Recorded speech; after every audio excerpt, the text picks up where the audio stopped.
bonsoir à tous et à toutes. Bienvenue à Solo Vox Poésie Musique avec Éric Roger et ses invités. Ce soir, nos cartes blanches à Mireille Clich. 22 ans d'activité poétique à Montréal. On est content de vous accueillir. Applaudissez. Il faut faire vivre l'esprit des poètes ici même à la Petite Marche. Et on en profite pour remercier les gens de la Petite Marche qui font toujours un travail exemplaire. Merci les signiers, les serveurs et les serveuses. Et au piano ce soir, Marc Polubert pour la poésie des poètes. Mireille Clich a longtemps concilié ses activités d'écrivaine et de gestionnaire engagée dans la démocratisation de l'accès à la culture. Récipiendaire du prix Octave Crémazie, elle a publié 4 recueils de poésie, un roman, ainsi qu'un album mettant à l'honneur des illustrations de Stéphane Joris. Ben, bonsoir. Merci à l'infatigable et très généreux poète Éric Roger. Merci à Marc Polubert qui fait danser les mots avec toujours tellement de sensibilité. Merci à mes collègues qui ont accepté de partager la scène avec moi ce soir. Très apprécié. Merci à vous tous d'être là. C'est bien apprécié aussi. Ce soir, j'ai choisi de vous lire des extraits d'un livre à paraître l'an prochain sous le titre « Nous aimions la longueur des nuits ». Je vais le faire en 2 temps, un petit 5 minutes au début puis quelques minutes à la fin. C'est selon les indications de notre ami Éric. Et donc, dans ce livre, il est question de la planète, comment faire autrement. Il est question du cosmos, où on n'est rien. Puis il est question des liens qui nous aident à donner un sens à ce qu'on vit puis à ce qu'on fait. Alors, ça va comme suit. Que les timorés s'effacent et que règnent les incendiaires. Nous courons vers la lumière, à la lueur des explosions. Les rivières prennent des couleurs de rouille. Les routes n'en finissent plus de dérouler leurs tranchées. Des nations pleurent leurs cimetières engloutis. Les fleuves roulent sous une salive épaisse. Le monde se secoue, il crache, il martèle, il gronde. J'essaie de penser à autre chose. J'adhère à des listes, à des groupes, à des églises. Une chapelle même pourrait suffire à m'abriter un moment. Le verre de ma fenêtre épaissit d'heure en heure, pendant que dans un bol ramené d'Afrique, des oranges gonflés aux stéroïdes me narguent comme des soleils compacts. Dans les quartiers quadrillés à l'équerre, le cheminement des arbres peine à couvrir le son des tapis qu'on déroule. Pelouse artificielle, chape de béton, ruban bleuté du bitume, laideur efficace, des revêtements sans entretien. Au feu des véhicules clignotent, l'animal feule gratte le sol. Nous partons au volant de nos broyeuses, aspirant les trottoirs au passage, croisant des ombres qu'on nivelle quand elles tardent à dégager. Cependant, des bernaches jappent toujours, en écrivant sur le ciel une symphonie mouvante qui semble née du hasard. À la télé, des cachalots domptent à la verticale, leurs grosses têtes implorant le sol. Je ne peux m'empêcher de lire plus loin que la pluie. Comme un hématode, un crabe aux pattes courtes, une peur mordante se répand dans ma chair. Patiemment noté par des générations de mages, le mouvement des astres se déplace. Les images satellites juxtaposent les forêts ignées, l'or gris des villes. Signe de trait bleu, la courte pointe qui s'effiloche. On s'installe dans une autre dimension. De cette chair, notre monde est fait. D'une couche d'humus, d'un ciel d'azote et d'une espèce voyageuse, prête à le ratisser à tous les prix et en tous les sens. De maison d'ado en hôtel valise, les fourmis changent de nid, mais gardent le souvenir du limon des grands fleuves, pendant qu'un sol curcuma sèche sous le ciel pâle. insectes dévorant des paysages. Comme l'ogre devient des contes, elle refuse les études qui se trempent dans le noir. C'est pourtant du sol qu'il faut parler aux étoiles. Boire le lait de la nuit, porter les grosses lunes, les bercer, nommer le froid qui flanche et descend, le sommeil, durant lequel croissent et palpitent nos espoirs et nos enfants. Au planétarium, on peut entendre le bruit des planètes. Où est-ce l'écho des limites où se fracasse l'imaginaire?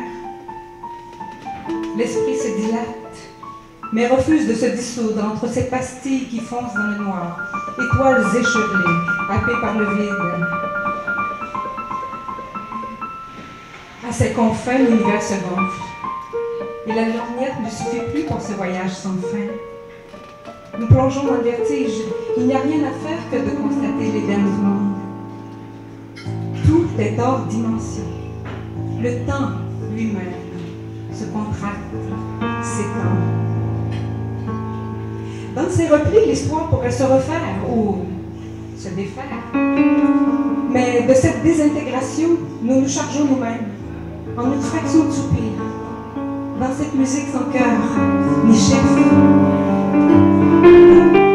Nous reconstruisons un monde maquillé, ironique, replié sur ses humeurs. Fermer les yeux, tendre les ailes, ouvrir une voile, que convient-il d'essayer? Où faut-il chercher le chemin silencieux qui ondule entre les astres, le vent qui soulève le trajet vibratoire des migrateurs? Migrer ou muer, existe-t-il seulement une ouverture pour la fuite? Je ne voulais pas m'envoler. Je voulais marcher sur un sol qui me soutienne jusqu'à la fin. Nous aimions la longueur des nuits, la certitude des courants. Nous aimions la migration des raies, la danse royale. Nous aimions savoir que nous ne savions pas, mais que la route chaque jour découvrait un paysage neuf et dissemblable. Nous aimions la mer et ses plages quand elles étaient rares et dépeuplées, quand elles se gagnaient d'une longue marche au bout d'un long désir. Nous aimions le printemps tardif, tuant d'une chaleur soudaine une patiente fatigue. Nous survivons 5 années à la désertion des abeilles, m'a rappelé gentiment ma voisine. Les plantes amoureuses attendront des étreintes qui ne viendront pas. Les cigales auront déjà commencé à divorcer du soleil et se tairont pour les pleurer. Les déserts se figeront en ardoises, les rues se transformeront en chambres vidées de leurs mines, des cours d'eau épaissiront, d'autres se disperseront en filaments. C'est fou quand même, quand on nous quitte de ces tipettes. Oui, 5 années, m'a-t-elle dit. Mais combien d'années devrais-je survivre aux conversations de palier?